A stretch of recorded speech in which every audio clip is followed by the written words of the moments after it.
बाबा कर दया दया दया अमूला भर छिया नया नया नया हो भोला बाबा कर दया दया दया अमूला भर छिया नया नया नया जहिया सो जिंदगी हमर है तई रंगीन जहिया सो जिंदगी हमर है तई रंगीन तोरा मंदिर के पजरा में किनबै जमीन हम चले भांग पीस के मशीन तोरा मंदिर के पजरा में किनबै जमीन हम ओ जग चले भांग पीस के मशीन भांग पीस के मशीन। आप सुन रहे हैं अंदर खाने से मातृका म्यूजिक जिसका सम्राट हो भोला बाबा एलौ हम दुआरी दूर कर हमर परेशानी हो भोला बाबा करै छी निहोरा सुन हमर तू लाचारी हो सुन हमर तू लाचारी हो भोला बाबा एलौ हम दुआरी दूर कर हमर परेशानी हो भोला बाबा करै छी निहोरा सुन हमर तू लाचारी हो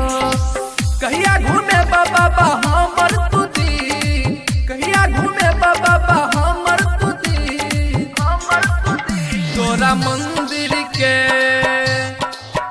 तोरा मंदिर के पजरा में किनबै जमीन हम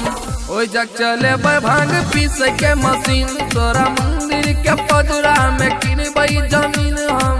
ओइ जग चले भांग पीस के मशीन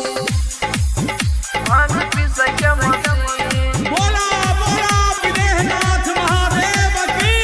संजय सम्राट बिनल भर के छै जिंदगी उदास हो पूरा कर मोनक आस हो राजा बाबू आ पीरही कमरिया तोरे पर विश्वास हो तोरे पर विश्वास हो बिनल भर के छै जिंदगी उदास हो पूरा कर मोनक आस हो राजा बाबू आ पूरा कमरिया तोर पर विश्वास हो जिंदगी अन्हार छैया कराना दिन जिंदगी अन्हार छैया कराना दिन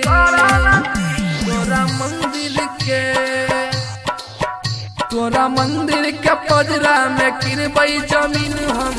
ओइ जग चले भांग पीस के मशीन तोरा मंदिर के पजरा में किनबै जमीन हम